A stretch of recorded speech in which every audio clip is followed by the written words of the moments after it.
Okay, so tell me what was the first step? NOPAT. What was the answer? NOPAT calculation. NOPAT is 665. Is it correct? 665. Yes. And what Yes, was WAC? 0.08%. 12.08%. And what was EVA? 4.4. 574.4%. 4 rupees. Rupees 574.4. Has everybody got the answer? Yes, ma'am. Everybody else?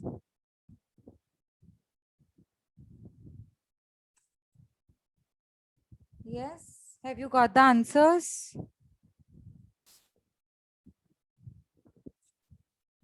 Tulsi? Khushi, have you got the answers?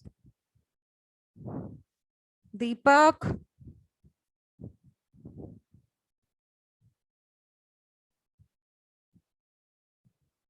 Should I wait for 1 more minute?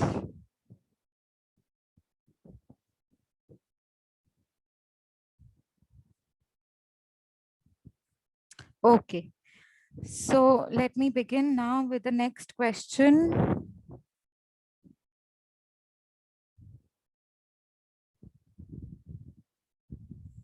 Yeah, this one. Sum number 27th. See? Calculate EVA from the following data for the year ended 31st March 2003. Now, please be very careful. Average debt. Average debt means borrowed funds. Rupees in crores, 50. Average equity, 2766. Okay. Cost of debt, post tax means already taxes deducted. हम करते हैं ना KD1 minus T. अब वो करने की जरूरत नहीं है. क्यों? क्योंकि वो पोस्ट टैक्स है. पोस्ट माना आफ्टर टैक्स. मतलब KD1 minus T उन्होंने करके आंसर दिया है 7.72%. क्लियर है इतना सबको? Yes, ma'am. Okay. Cost of equity is 16.54. ठीक है. और profit after tax before exceptional items. Profit after tax हम लोग को ऑलरेडी प्रॉफिट आफ्टर टैक्स दिया हुआ है. बिफोर एक्सेप्शनल आइटम्स मतलब जो हमारे जो एक्सेप्शनल आइटम्स होते हैं ना, जैसे NOI और NOE, वो ट्रीट ही नहीं किया है बिफोर. मतलब उसको ना माइनस किया है ना प्लस किया है. NOI ऐड भी नहीं किया है, NOE लेस भी नहीं किया है. तो वो आपको क्या बोल रहे हैं? ऑलरेडी आपके पास नेट ऑपरेटिंग प्रॉफिट अवेलेबल है आफ्टर टैक्स. कितना? 15.41. 15.41. ओके. और इंटरेस्ट कितना है? 5 रुपीज का इंटरेस्ट है. लेकिन आपको ये ध्यान देना है, जो NOPAT है वो मिला हुआ नहीं है. क्यों? क्योंकि प्रॉफिट आफ्टर टैक्स मिला हुआ है. आफ्टर टैक्स का मतलब क्या होता है? आपने जब ये फॉर्मेट सीखा था, एक मिनट रुको मैं आपको बताती हूँ. जब हमने ये फॉर्मेट सीखा था उसमें नेट प्रॉफिट आफ्टर टैक्स जब भी मिलता है हमको, तो उसमें ऊपर इंटरेस्ट माइनस किया हुआ होता है ना. तो इंटरेस्ट माइनस किया हुआ है तो हमको Yes. निकालना है, एड बैक करना है. और आप बोलोगे मैम ये भी तो होता है NOI एंड NOE बीच में. लेकिन उसने खुद ही तो बोला है before exceptional items. Before exceptional items मतलब NOI को ऐड ही नहीं किया, NOI को लेस भी नहीं किया. तो जब उन्होंने ऐड लेस किया ही नहीं है तो मैं उल्टा करूं क्यों? हाँ, लेकिन उसने प्रॉफिट आफ्टर टैक्स बोला है, मतलब इंटरेस्ट तो उसने लेस किया है. तो इंटरेस्ट जो लेस कर चुके हैं वो लोग, वो हम ऐड कर लेंगे. Very simple. तो आपको है ना सम को देखकर फॉर्मूला समझनी है. ये MCQs में पूछ सकते हैं. Profit after tax but before exceptional items is 15.41 and interest is 5. NOI is this much, NOE this much. तो आपको NOI और NOE को देखना ही नहीं है. सिंपली क्या करना है आपको? NOPAT कैसे निकालेंगे? 15.41 में जो इंटरेस्ट लेस हो चुका है उसको ऐड कर लेंगे, ऐड 5. तो आपका आंसर होगा NOPAT का 20.41. देखो उन्होंने नीचे कहीं किया होगा. नहीं किया? हाँ किया ना. यहाँ पे देखो, प्रॉफिट आफ्टर टैक्स मतलब PAT before exceptional items is 15.41. Add back interest 5 rupees. 20.41 आपका आंसर आएगा NOPAT का. क्लियर हुआ? चलो स्टेप नंबर 1 करो NOPAT. लिखो calculation of EVA. Next line पे लिखो step number 1 NOPAT. What is the formula for NOPAT?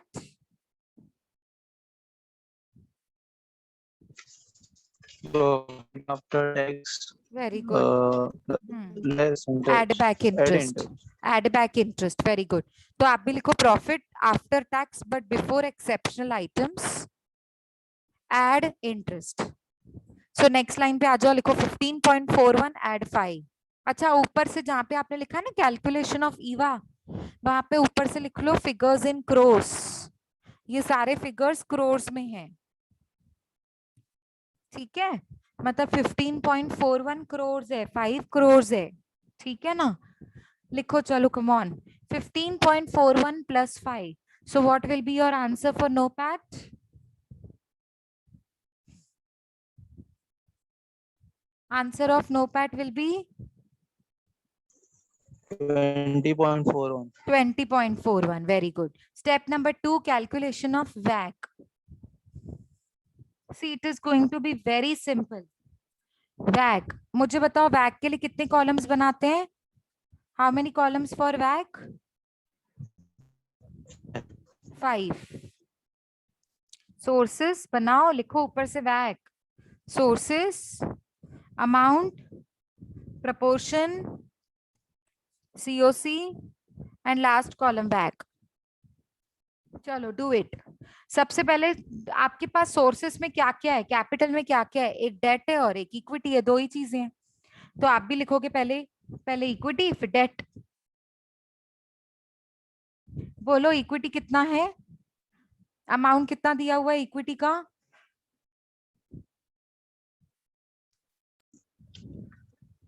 2,766. Very good, 2766.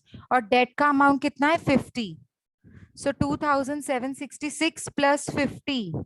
So how much is the total?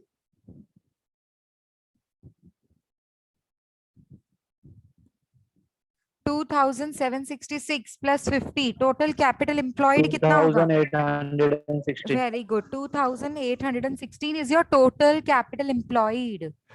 ठीक है. Next proportion. अब आपको प्रपोर्शन कैसे कैलकुलेट करना है? 50 डिवाइडेड बाय 2816 इंटू 100. इंटू 100 कर रहे हो तो परसेंटेज की साइन नहीं, और अगर परसेंटेज की साइन डाल रहे हो तो इंटू 100 नहीं होगा.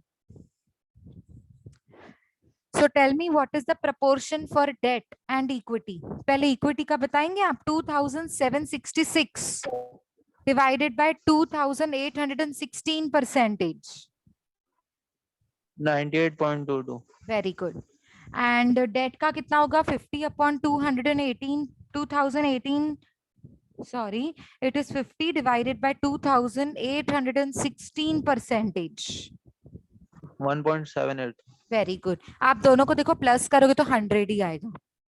ठीक है, जो भी है ना वो 100 के अंदर आना चाहिए परसेंटेज. चलो अभी सीओसी. दोनों के सीओसी रेडीमेड दिए हुए हैं, कुछ भी नहीं करना है. इक्विटी का तो हम हमेशा सेम लिखते हैं. डेट का केडी I1 माइनस टी करते हैं, लेकिन अब करने की जरूरत नहीं क्योंकि उसने ब्रैकेट में दिया है पोस्ट टैक्स.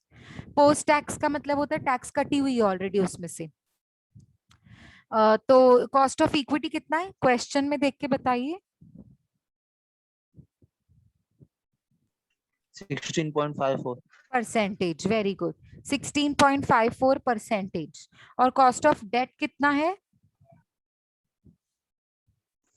7.72%. ये 7.72 में से 1 माइनस टी करने की जरूरत नहीं है. क्यों नहीं है? क्योंकि ऑलरेडी उसमें से टी टैक्स माइनस कर Post चुके tax. हैं. यस. सो अब क्या करना है आपको? प्रपोर्शन के कॉलम के साथ सीओसी के कॉलम को मल्टीप्लाई करके परसेंटेज निकालनी है. एग्जाम्पल, पहले इक्विटी को देखो. 98.22 इंटू 16.54 परसेंटेज. सो आपका आंसर जो आएगा 16.25. Very good. पॉइंट के बाद मुझे सिर्फ 2 डिजिट्स चाहिए. सो 16.25 16.25 परसेंटेज. नेक्स्ट अभी डेट का बताएंगे. 1.78 इंटू 7.72 परसेंटेज. 0.14%. Very good, 0.14%। अब दोनों को ऐड करोगे ना तो आपको वैक मिल जाएगा। So what is your total वैक? 16.39. 16.39%। करेक्ट है। देखो स्क्रीन पे भी आपको दिख रहा होगा 16.39%। हो गया। बाकी last step, calculation of EVA. लिखो step number 3 is equals to calculation of EVA. So what is the formula for EVA? Somebody please tell me.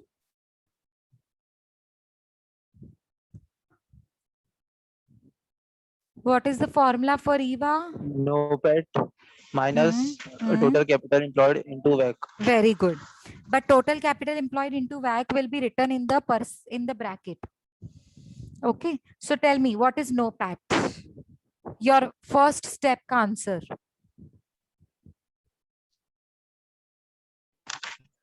20.41. Very good. 20.41 minus, let's start the bracket. What is capital employed? Total capital employed. आपको वो वैक वाली table में से मिलेगा। 2816. Very good, 2816 into वैक अभी अभी आपने निकाला था 16.39%। सो ये ब्रैकेट क्लोज कर दो। अभी नेक्स्ट लाइन पे आ जाओ। 2.41 सेम लिखो, माइनस की साइन भी दे दो और पहले ब्रैकेट ओपन करेंगे। 2816 into 16.38%।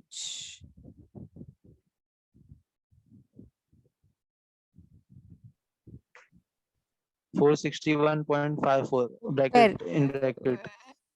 No, why it will be in the bracket? No, No. ma'am, in bracket का मैंने बताया आंसर। हाँ, ब्रैकेट का आंसर 461 पॉइंट क्या बताया? 54। ओके, सो 2816 इंटू 16.39%। तो आपका आंसर आया होगा 461.54। अब जो 461.54 आया ना उसको माइनस करो 20.41 से, तो देखो आपका आंसर है ना नेगेटिव आएगा। नेगेटिव 20.41 आपका नोपैट है, माइनस जो अभी अभी आपने ब्रैकेट का आंसर निकाला है वो है 461.26, 461.54। हाँ, तो आपका आंसर क्या आया? नेगेटिव में 441.13। 441.13 बराबर नेगेटिव। जब आंसर नेगेटिव में आता है ना तो हम आंसर को ब्रैकेट के अंदर लिखते हैं। देखो इन्होंने भी वैसे ही लिखा है यहाँ पे। देखिए, देखो मेरे कर्सर को, EVA is equals to rupees negative 440 point, जो भी आपका आंसर आ रहा है 441 आ रहा है तो भी चलेगा, वो थोड़ा 1 रुपया आगे पीछे चलता है। ठीक है। yes, तो ये आंसर नेगेटिव में आ रहा है, मतलब कंपनी लॉसेस में जा रही है, कंपनी के हाथ में कुछ बचा ही नहीं। समझा? वैल्यू एडिशन नहीं हुआ in fact. yes, EVA economic value addition नहीं हुआ, इनफैक्ट नेगेटिव हो गया, मतलब लॉस में जा रही है कंपनी। हो गया ये। अब सम नंबर 28। ठीक है, ये करके हम आई थिंक वाइंड अप कर सकते हैं, बिकॉज इसके बाद वाला सम हम कर चुके हैं 14th, और ये 15th भी आप कर चुके हो अभी अभी। Okay, so we are going to complete this question and then we are done with the syllabus. ठीक है, ये हमारा लास्ट चैप्टर था Eva and budgeting, flexible budgeting. दोनों को मिला के चैप्टर का नाम है रेस्पॉन्सिबिलिटी अकाउंटिंग। ठीक है, मैंने आपको नोट्स शेयर किए हैं, जो ये पीडीएफ कॉपी है ना, मैंने आपको ये शेयर किया है। इसी में ही ऊपर ऊपर सारे पहले फ्लेक्सिबल बजट के सम्स हैं, एक बार सिर्फ देख लो। ये ईवा के सम्स के ऊपर है ना फ्लेक्सिबल बजट के सम्स हैं। ये दिख रहे हैं आपको क्वेश्चंस? ये जो हमने सॉल्व किए ना वो ये वही सारे हैं, ये भी हमने किया है, आपको याद होगा। ठीक है, ये क्वेश्चन देखो, 15,000 एंड 10,000 पे कितना होगा अगर 20,000 पे इतना है तो। ऐसे वाले क्वेश्चंस हमने सॉल्व किए हैं। ये तो मैंने ही आपको करवाया था शायद। 10,000 पे इतने खर्चे हैं तो 8,000 एंड 6,000 के बजट पे कितने होंगे। ये सम्स हमने किए हैं, ये भी मैंने ही आपको करवाया है, साइंस अपना लिमिटेड वाला। ठीक है, ये सारे क्वेश्चंस जो मैं आपको बोल रही थी ना मैं दूंगी आपको, ये मैंने ऑलरेडी आपसे शेयर कर ली है। ये क्वेश्चन भी मैंने आपको क्लास में करवाया था। 50% कैपेसिटी के बारे में सब दिया हुआ है और निकालना है 60 एंड 90 के बारे में। ठीक है, ये सारे फ्लेक्सिबल बजट के सम्स है ऊपर और नीचे ईवा के सम्स है। सो लास्ट क्वेश्चन जो सिर्फ ईवा का रहा हुआ है वो कंप्लीट कर लेते हैं and then we will be done with our syllabus. चलो ये तो हमारा हो गया 20.41 वाला। अब 28th sum, calculate EVA from the following data for the year ended 31 March 2010। Average debt है 25 करोड़, मतलब फिगर्स इन करोड़ लिखेंगे हम ऊपर से। Average equity 2500 crore, cost of debt 8%, cost of equity 15%, profit after tax. Screen visible नहीं है। स्क्रीन विजिबल ही तो है, नहीं है? मैम दूसरा सम दिखा रहा है। रुको, अभी विजिबल है 28th some?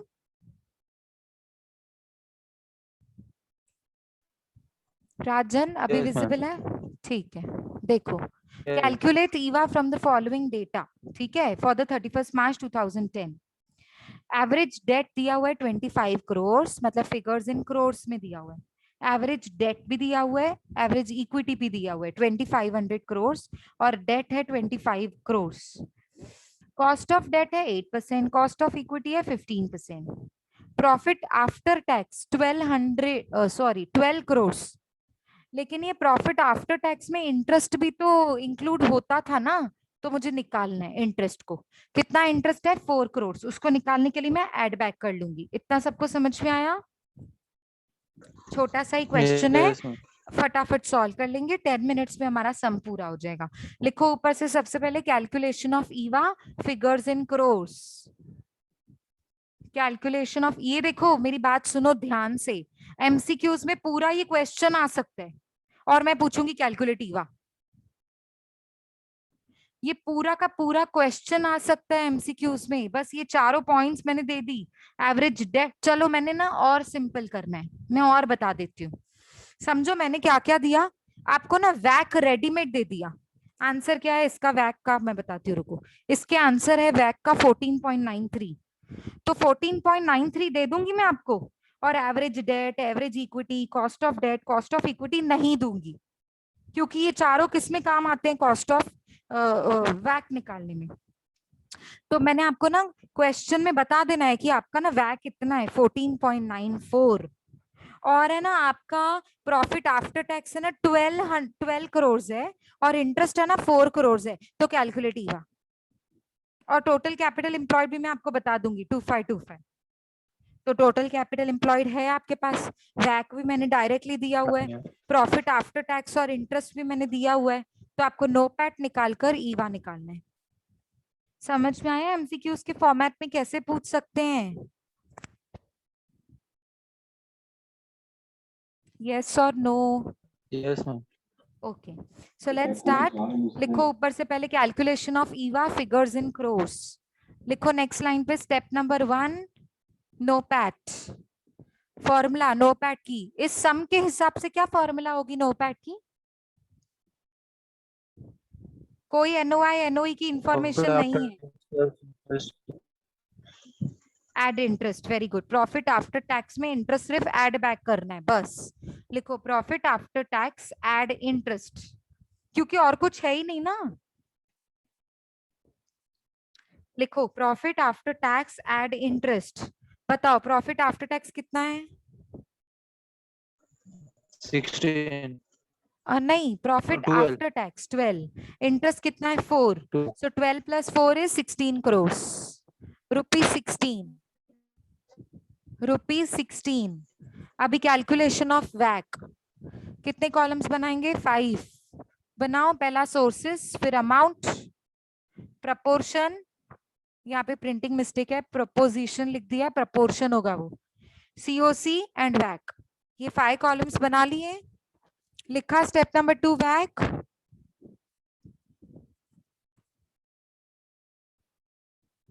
This much is done, come on quickly. Yes, ma'am.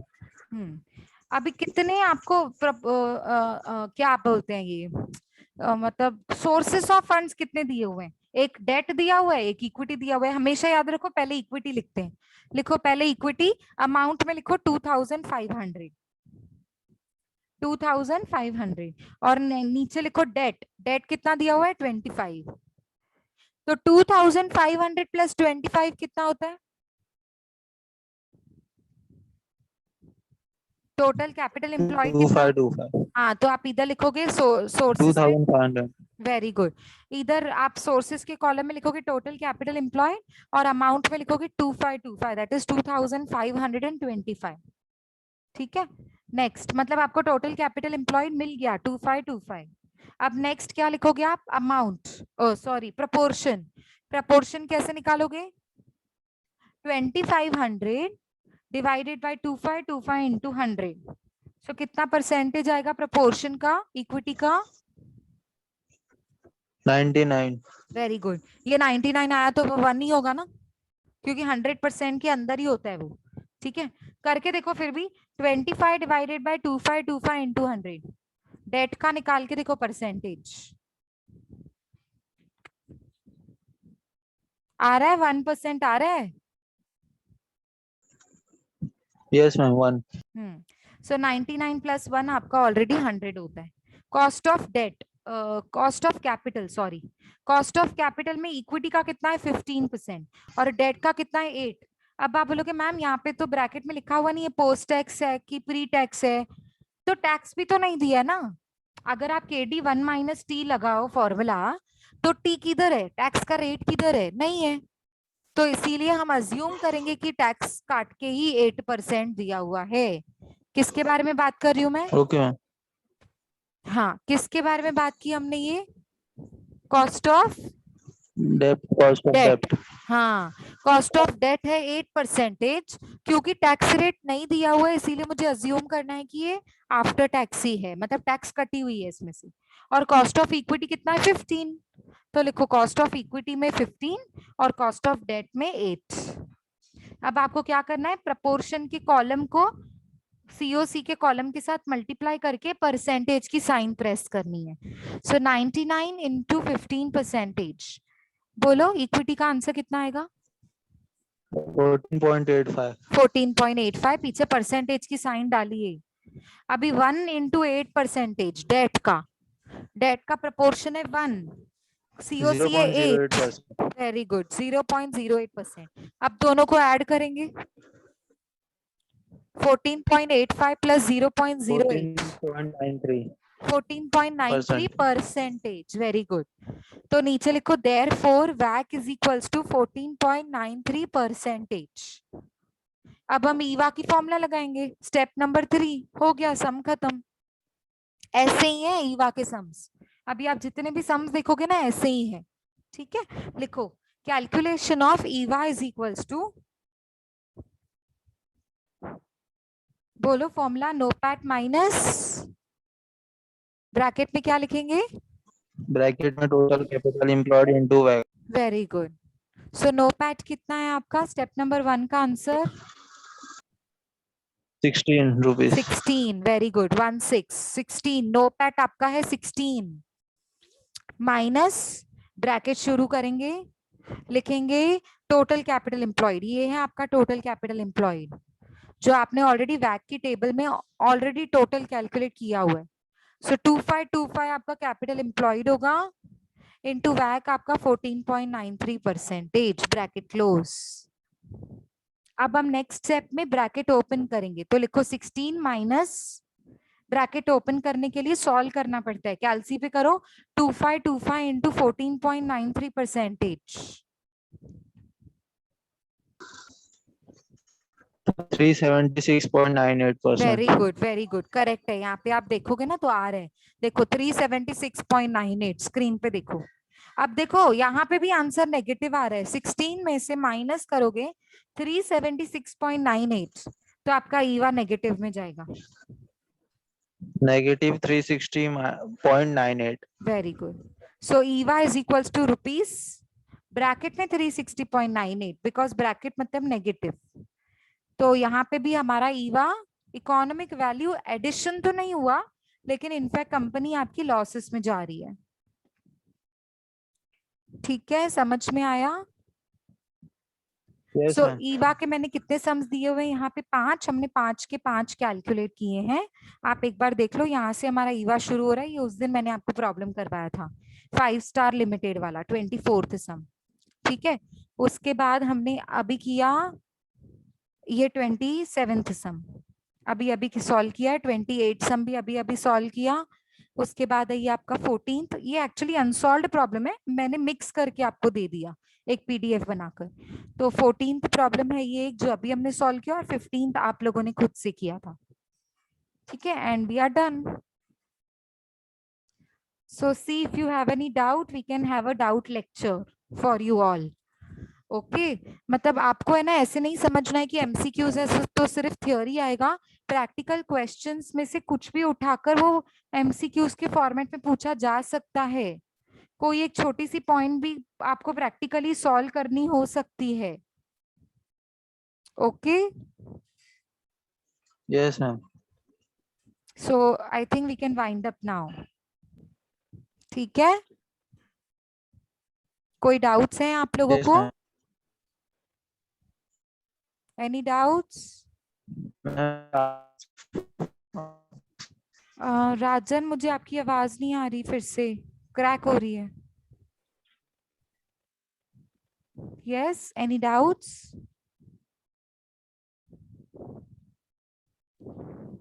Ma'am class में जितने सम्स हुए हैं सॉल्व करते हैं उतना बस प्रैक्टिस कर लिया तो हाँ, वो उतना इनफ है भी ना? बहुत है, उतना भी बहुत है।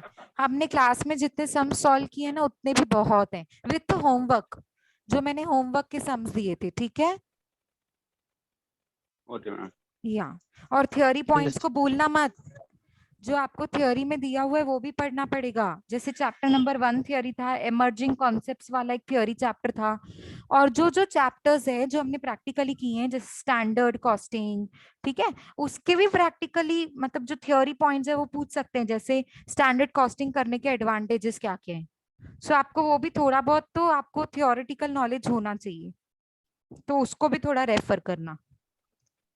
ओके ओके, मैम, तो मीन्स या मैम जो प्रैक्टिकल और चैप्टर्स हैं उससे जो थियरी होंगे मतलब वो नॉर्मली बेसिक फॉर्मूला इन सब से हाँ ऊपर होंगे ना, राइट? हाँ, मतलब वो थियोरी पॉइंट्स में भी आ सकता है, प्रैक्टिकली भी पूछ सकते हैं वो। जैसे मैंने पूछ लिया मटेरियल कॉस्ट, मटेरियल वेरायंसेस में जो मटेरियल कॉस्ट वेरायंस होता है उसकी फॉर्मूला क्या होती है, राइट ऑप्शन को सिलेक्ट करो। या स्टैंडर्ड कॉस्टिंग करने का पर्पस क्या होता है, उसमें से राइट ऑप्शन को सिलेक्ट करो। समझ में आया? मतलब थियोरी पॉइंट्स में भी पूछ सकते हैं, प्रैक्टिकल क्वेश्चन भी आ सकता है। या मैंने सारी इंफॉर्मेशन दे दी, Okay, मैंने ma'am. बोला कैलकुलेट मटेरियल प्राइस वेरिएंस, मैंने सारी इंफॉर्मेशन दे दी है जो जो आपको चाहिए फॉर्मूला के लिए, वो मैंने सारी इंफॉर्मेशन दे दी, और मैंने पूछ लिया कैलकुलेट मटेरियल प्राइस वेरिएंस। समझा? ईवा का भी मैंने आपको एक्सप्लेन किया। फ्लेक्सिबल बजट में मैं आपसे ये पूछ सकती हूँ कि अगर मेरा रॉ मटेरियल 50% के टाइम पे इतना था तो 60% के टाइम पे मेरा रॉ मटेरियल कितना होगा। पर यूनिट में भी बताओ, अमाउंट में भी बताओ। तो आपको पता होना चाहिए पर यूनिट और अमाउंट कैसे कैलकुलेट करते हैं, वो मैंने आपको सम्स में सिखाया है। पर यूनिट निकालना हो तो डिवाइड करते हैं अमाउंट को यूनिट्स के साथ, और अगर आपको निकालना है क्या बोलते हैं अमाउंट, तो पर यूनिट और यूनिट्स को मल्टीप्लाई करते हो, क्रॉस मल्टीप्लाई। वो जैसे जैसे आप सम्स को प्रैक्टिस करोगे तो आपको और भी अच्छे से आएगा। आ रही है बात समझ में, कैसे पूछ सकते हैं क्वेश्चंस? Yes ma'am. तो ऐसे मत समझना एमसीक्यूज है तो बस कुछ भी एक ऑप्शन सिलेक्ट कर लिया, हो गया काम खत्म। थियरी पॉइंट्स ही तो आने वाली है। सम्स के फॉर्म में भी पूछा जा सकता है। जैसे मैंने एक क्वेश्चन रॉ मटेरियल के बारे में आपको बताया अभी अभी, फ्लेक्सिबल बजट का पूरा सम तो नहीं मैं आपको करवा सकती हूँ उधर, लेकिन एक पॉइंट तो पूछ सकती हूँ ना कि मेरा लेबर 50% के टाइम पे इतनी कैपेसिटी पे काम कर रहा था, तो अगर मैंने कैपेसिटी बढ़ाई तो अब लेबर का खर्चा कितना होगा, तो क्रॉस मल्टीप्लाई करके निकालना पड़ेगा ना आंसर। तो वो जब आप सम्स कर रहे हो, जब सम्स करोगे तो पता चलेगा ना कैसे निकालते हैं। So that's what you have to Yes, ma'am. Practice. ठीक है, और उसके साथ साथ थियोरी पॉइंट्स पे भी ध्यान दो।